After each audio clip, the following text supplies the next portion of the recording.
السلام علیکم ورحمۃ اللہ وبرکاتہ۔ وعلیکم السلام ورحمۃ اللہ وبرکاتہ۔ سورۃ الکہف۔ بسم اللہ الرحمن الرحیم۔ الحمد للہ الذی انزل علی عبدہ الکتاب ولم یجعل لہ عوجا۔ الحمد للہ، سب تعریف اللہ کے لیے ہے۔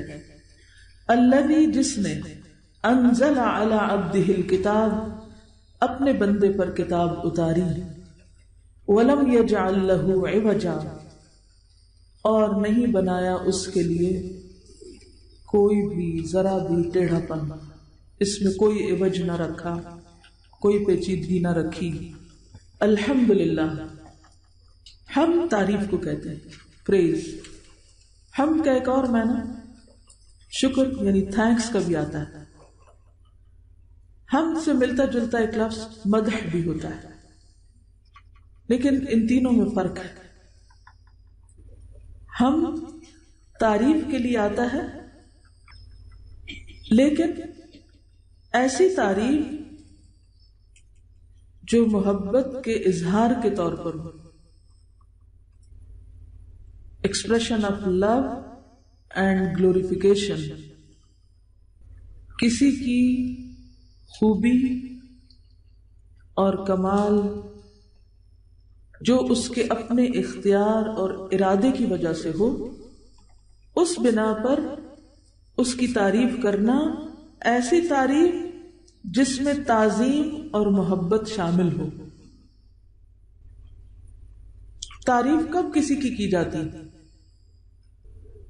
سوچئے، آپ کسی کی تعریف کرنا چاہتے ہیں، کسی بھی چیز کی آپ تعریف کرتے ہیں، اس کو اپریشیٹ کرتے ہیں، کب؟ جی آپ فرمائیں۔ جب وہ ہمیں خوبصورت لگے اور اس کا ٹیسٹ اچھا لگے، جس کے اندر کوئی ایکسٹراڈنری یا کوئی ڈفرنٹ چیز ہو، دیکھ کے دل خوش ہو جائے، کسی کے احسان کی وجہ سے اس کی تعریف کی جاتی ہے، کسی نے ہمارے ساتھ کوئی مہربانی کا سلوک کیا۔ اور کب تعریف کی جاتی؟ میرے سوال سمجھ لیجئے اور اپنا دماغ استعمال کیجئے، سوچئے اور جواب دیجئے۔ تعریف کب کی جاتی ہے؟ تعریف کب کی جاتی ہے؟ یا تعریف کس کی جاتی ہے؟ کیونکہ یہاں پر اب آئے گا نا الحمدللہ، تو تعریف کس کی، کب، کیوں؟ لکھتے جائیے آپ۔ جس میں کوئی خوبی نظر آتی ہے، جس کے اندر کوئی ریمارکیبل ایکسٹراڈنری صفت ہوتی ہے، جس کی عظمت اور بڑائی دل میں ہوتی ہے، جس نے ہمیں کچھ دیا ہو، جی جس نے ہمیں کچھ دیا ہو، اور ایک اور وجہ بھی ہوتی ہے کہ جس سے ہمیں کچھ لینا ہو، جس سے ہمیں کچھ لینا ہو، جب کسی کو خوش کرنا ہو، شاباش، ہاں، جب کسی سے بہت محبت ہو، گہری دل کی، ہاں ٹھیک ہے، صفت آ گئی اس میں، اوکے، جو اپنے سے بہتر لگے، جس کے اندر کوئی کمال ہو، ٹھیک ہے۔ اب آپ بتائیے، کیا یہ ساری چیزیں اللہ سبحانہ وتعالیٰ کے اندر ہیں؟ بالکل ہیں۔ اس کے اندر کمال ہے، اس لیے الحمدللہ، ساری تعریف اس کے لیے، کیونکہ اس کے اندر کیا ہے؟ پرفیکشن ہے۔ اب میرا دوسرا سوال سمجھیے، کیا اللہ کے سوا کسی اور چیز کی تعریف کی جا سکتی ہے؟ کی جا سکتی ہے۔ مثلا یہ پھول بہت خوبصورت ہے، بچہ بہت پیارا ہے، فلاں بہت اچھا ہے، وغیرہ وغیرہ، بہت سے جملے بولتے ہیں لوگ تعریفوں کے، لیکن کچھ لوگ بڑے بخیل ہوتے، بالکل نہیں تعریف کرتے، وہ اپریشیٹ کرنا ہی نہیں جانتے کسی کو، ہے کہ نہیں؟ انہیں ہر ایک میں کیا نظر آتا ہے؟ نقص، کیڑے، خرابیاں، اچھائی کم نظر آتی ہے۔ لیکن کچھ لوگ، بہت کم لوگ زیادہ تعریف کرتے ہیں اور کم نقص ڈھونڈتے ہیں، یا نہیں، نقص اگنور کر دیتے ہیں، خامیوں کو اگنور کر دیتے ہیں۔ یہ تو ایک الگ قصہ ہے، اس وقت اس کو چھوڑ دیجئے، کیونکہ جب ہم تعریف کے جملے بولتے ہیں نا تو وہ کوئی جملہ ہی نہیں آگے آتا، کیا کہیں، پتہ ہی نہیں تعریف کیسے کرتے ہیں۔ تو بات یہ ہے کہ اللہ کے علاوہ اور چیزوں کی بھی تعریف کی جا سکتی ہے، لیکن وہ صرف تعریف ہوتی ہے، اللہ کے لیے ساری تعریف ہوتی ہے، خاص تعریف ہوتی ہے، اسپیشل تعریف ہوتی ہے جو کسی اور کے لیے نہیں۔ اس لیے یہاں پر کیا آیا؟ الحمدللہ، سب تعریف اللہ کے لیے ہے، ہر درجہ کی تعریف اللہ کے لیے ہے۔ یہ کون کہہ رہا ہے؟ اللہ تعالیٰ، گویا اللہ تعالیٰ اپنی تعریف کر رہا ہے۔ یہ تعریف کون کر رہا ہے؟ کس کی؟ اللہ۔ کس کی؟ اپنی۔ اور وہ کر سکتا ہے اور اس کو کرنا چاہیے۔ کیوں؟ کیونکہ ہر خیر اور بھلائی کا مالک وہ ہے، ہر اچھی صفت اس میں ہے، وہ کسی کا محتاج نہیں، سب اس کے محتاج ہیں۔ لیکن جب کوئی انسان اپنی تعریف کرتا ہے تو یہ پسندیدہ ہے نہیں۔ کیوں؟ اس لیے کہ بوسٹنگ جو ہے، میں نے یہ کیا، میں یہ کرتا ہوں، میں ایسا ہوں، میں ویسا ہوں، میں یہ ناپسندیدہ ہے انسان کے حق میں، اس لیے کہ انسان ناقص ہے، کمزور ہے، خطا کار ہے، کسی بھی چیز کا خود ذاتی مالک نہیں ہے۔ جو کچھ بھی اس کو ملا ہے وہ کس سے ملا ہے؟ اللہ سے ملا ہے۔ اس لیے جو اصل مالک ہے اس کی تو تعریف کی جائے گی، اور جو جھوٹا مالک ہے یا چند دن کا مالک ہے، کیونکہ ابھی آپ نے کہا نا کہ کس کی تعریف کی جاتی ہے؟ جو کسی چیز کا مالک ہو، جس کے پاس کوئی خوبی ہو۔ جو بھی خوبیاں اگر ہمارے اندر کوئی ہیں، کوئی سکلز، کوئی مال و دولت، کوئی علم، کوئی عہدہ، کوئی بھی چیز جو دنیا میں انسان کو ملی ہے، کیا اس کی اپنی بنائی ہوئی ہے؟ خود کہیں سے بنا کے لایا؟ اللہ ہی نے دیا نا۔ مثلا آپ کسی کے علم کی وجہ سے اس کی تعریف کرتے ہیں، کیا وہ علم اس کا ذاتی علم ہے؟ اکتسابی ہے، حاصل کیا ہے کہیں سے۔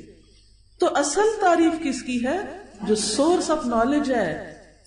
کسی کے پاس بہت مال ہے، اس کی وجہ سے بھی لوگ اس کی تعریف کرتے ہیں، کیونکہ وہ دوسروں پہ خرچ کرتا ہے یا دوسروں کا خیال رکھتا ہے، تو قدرتی طور پر دوسروں کے دل میں اس کی محبت آتی ہے، جو بھی کوئی سخی انسان ہوتا ہے۔ لیکن وہ مال، کیا وہ اس کا حقیقی مالک ہے یا عارضی مالک ہے؟ ٹیمپریری، عارضی۔ حقیقی کون ہے؟ اللہ۔ تو اصل تعریف کس کی ہے؟ اللہ کی۔ بندوں کی وقتی، لمیٹڈ، محدود تعریف ہوتی ہے، لیکن اللہ کی اصل۔ پھر یہ ہے کہ جب بندوں کی تعریف ہوتی ہے تو بسا اوقات اس میں محبت اور تعظیم شامل نہیں ہوتی، مطلب شامل ہوتا ہے۔ بہت سے لوگ دوسروں کو کب اپریشیٹ کرتے ہیں؟ جب کوئی مطلب ہوتا ہے۔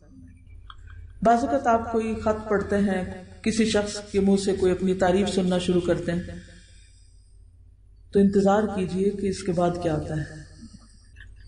مطلب بچے ماں کے پاس کبھی بہت آ کے گلے میں باہر ڈال دیں گے، کبھی پیار کریں گے، کبھی کچھ، تو آپ سمجھ جائیے کہ اب کوئی مطلب ہے۔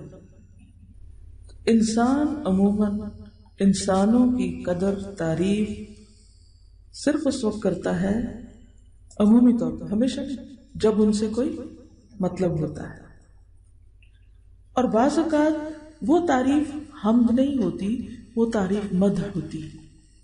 حمد اور مدح میں فرق یہی ہے، صاحب حمد جو ہے وہ حقیقت میں وہ صفات رکھتا ہے جن کی بنا پر اس کی تعریف کی جاتی ہے، اور وہ تعریف تعظیم اور محبت کی وجہ سے ہوتی ہے، جبکہ مدح میں ضروری نہیں کہ وہ صفات یقینی طور پر اس کے اندر ہو یا حقیقی صفات ہو، یا پھر یہ کہ تعظیم اور محبت کی وجہ سے کی جائے۔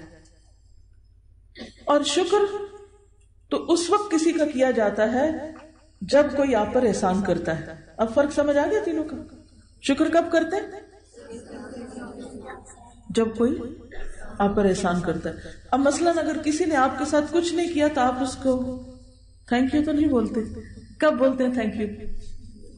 جب وہ کوئی آپ کے ساتھ بھلا کرتا ہے، جزاک اللہ یا تھینک یو، جو کچھ بھی. اللہ سبحانہ وتعالی کے لیے جب ہم حمد کا لفظ استعمال کرتے ہیں تو اس میں تعریف بھی ہے اور اس میں شکر بھی ہے. کیوں؟ اس لیے کہ ہم ہر آن اس سے کچھ نہ کچھ لے رہے ہوتے ہیں کانسٹنٹلی، یا نہیں؟ ایسا تو نہیں ہوتا کہ کبھی کبھار ہمیں کچھ مل جائے. ہر وقت مثلا ہر وقت کیا مل رہا آپ کو؟ سانس لے رہے، آکسیجن مل رہی ہے. آکسیجن کے ایک سلنڈر کی قیمت کتنی ہے؟ کوئی ڈاکٹر بتائے گا؟ کوئی ہاسپٹل سے شخص، کسی کا کوئی مریض وینٹیلیٹر پہ ہو، یعنی مصنوعی طور پر سانس لینے کی ضرورت پیش آئی. بعض اچھے سینٹرز میں 1 نائٹ وینٹیلیٹر کی کاسٹ 60,000 روپیز. اور اگر ایک ہفتہ ہو، اور اگر ایک مہینہ ہو، اور اگر ایک سال ہو، اور اگر ساری زندگی ہو، پے کر سکتے ہیں. اور آپ کو معلوم ہے کہ جن کے مریض وینٹیلیٹر پہ ہوتے ہیں، یعنی جو وارث ہوتے ہیں یا جو ان کے متعلقہ لوگ ہوتے ہیں، ان کا حال کیا ہوتا ہے اور وہ کیا چاہ رہے ہوتے ہیں، ان کے دل سے پوچھیے. کیونکہ انہیں معلوم ہے کہ یہ سانس لینے والا ہر آن ان کے مال میں مسلسل کمی کر رہا ہے. اس وقت بھلا کوئی کرے ان کی تعریف. کبھی ہم نے صرف سہولت سے سانس لینے پر بھی اللہ کا شکر ادا کیا کہ بغیر کسی قیمت کے؟ جتنی روشنی سورج کی وجہ سے ہوتی ہے، اتنی پاور کا اگر آپ کوئی بلب لگائیں یا کوئی لائٹ لگائیں تو اس کا خرچہ کتنا ہوگا؟ کوئی ہے حساب کتاب کسی کے پاس؟ اور دن کے 10 گھنٹے جو آپ سورج کی روشنی لیتے ہیں فری آف کاسٹ، کیا اس پر کوئی شکر ہونا چاہیے؟ لیکن ہم عام طور پر غمگین رہتے ہیں، دکھی رہتے ہیں.